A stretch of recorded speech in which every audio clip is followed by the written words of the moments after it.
இது முதல் வகையான கூட்டம். This is the first group. அவர்கள் மறக்கிறதான கூட்டம். They are the people who forget. எதை மறக்கிறார்கள்? What did they forget? அவர்கள் மறக்க கூடாததை மறக்கிறார்கள். They forgot things that they should not forget. தேவன் செய்த அற்புதங்களை மறந்து விட்டார்கள். They forgot the miracles that God did. தேவன் அவர்களை விடுவித்ததான வழியை மறந்தார்கள். They forgot the way that God delivered them. சிவந்த சமுத்திரம் இரண்டாக பிளந்து பார்வோனும் அவர்களுக்கு பின்னாக தொடர்ந்ததான அந்த கூட்டம் உள்ளே மடிந்து போன அற்புதத்தை பார்த்ததான ஜனங்கள் அதையெல்லாம் மறந்து விட்டார்கள். The people who saw the miracle of Pharaoh and his whole army getting drowned in the Red Sea, they forgot it. எவ்வளவு பயங்கரமான ஒரு மனது பாருங்க. What kind of heart they have. இந்த முதலாவது வகையான கூட்டத்துக்கு ஒரு பயங்கரமான மறக்கக்கூடிய ஒரு மனது இருந்தது. The first group of people had a very forgetful mind. அது தேவன் செய்த நன்மைகளை மறக்கிறதான மனது. It is a group that forgets the good things that God did for them. இது மிகவும் ஆபத்தான மனது. It's a very dangerous mind. அந்த மனது நமக்குள்ளாக யாருக்குள்ளாக இருக்க கூடாது. That mind none of us should have it. பயங்கரமான மனது இது. And it is a dangerous mind. தேவன் உங்களுக்குள்ளாக விசுவாசத்தை கொடுத்திருக்கிறார். விசுவாசம் விசேஷமானது. And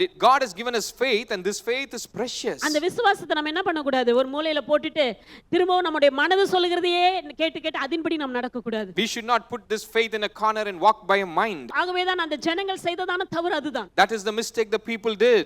அவர்கள் மறந்து போய் விட்டார்கள். They forgot. தேவன் செய்த அதிசயங்களை மறந்தார்கள். They forgot the miracles that God did. தேவன் செய்த அடையாளங்களை மறந்து போய் விட்டார்கள். They forgot the signs that God did.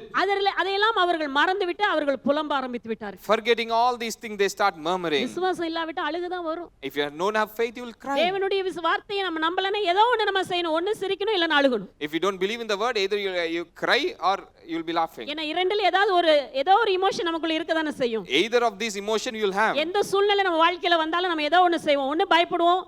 இல்லாட்டி நம்ம அடுத்து என்ன பண்ணுவோம்? விசுவாசத்துல தைரியமா பேசுவோம். இது ரெண்டு ஏதோ ஒன்றில நம்ம இருப்போம். Either will be afraid of the situation or will speak boldly looking at the situation.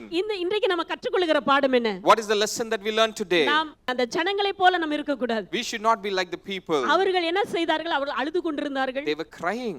தேவனே இல்லாதவர் போல. As if there was no God. தேவன் தங்களுக்கு நல்ல திட்டங்களை ஆண்டவர் வைத்திராததை போல அவர்கள் அழுதார்கள். They were crying as if God did not have a good plan for them. எந்த அளவுக்கு அவங்களுடைய மைண்ட் பிளாக் ஆயிடுச்சு பாருங்க. அவங்க தேவன் சொன்ன வாக்குத்தத்தங்களை எல்லாம் மறந்து விட்டார்கள். How mind block had come for them. They forgot the promises of God. எப்படி மனது பாருங்க எந்த அளவுக்கு இந்த ஆண்டவருடைய வசனத்தை மறந்தா எங்க கொண்டு போய் நிறுத்துது பாருங்க. அழுகையில கொண்டு போய் நிறுத்துது. If you forget the word of God, where it is leading to? In crying, tears. அழுகையில கொண்டு போய் நிறுத்துகிறது. It will end up in tears. புலம்பலும் அழுகையும் தான் அங்கு. Murmuring, complaining and tears. ஆனால் அதே நேரத்தில் அடுத்த கூட்டம் பாருங்க. காலேபினுடைய இருதயத்திலே மகிழ்ச்சியும் சந்தோஷமும் இருக்கிறது. But in the other group, in the heart of Caleb, there was joy and gladness. காரணம் அவர்களுக்குள்ளாக தேவனுடைய வார்த்தை விசுவாசித்தார்கள். Because they believed in the word of God. தேவனுடைய வார்த்தையின்படி தான் நமக்கு நடக்கும். According to the word of God it was. கர்த்தருடைய வார்த்தையின்படி தான் நடக்கும். According to the word of God it will happen. ஏனா தேவன் நம்மோடு இருக்கிறார். Because God is with us. இந்த வருஷத்திலே நாம் ஆரம்பிக்கும் பொழுது நாம் என்ன சொல்ல வேண்டும்? In the year when we are beginning, what should we say? இன்றைக்கு மாத்திரமல்ல ஒவ்வொரு நாளும் ஒவ்வொரு மாதமும் நாம் சொல்ல வேண்டிய காரியம் என்ன? Not only today, every day and every month, what should we say? நான் பெற்றிருக்கிறேன்.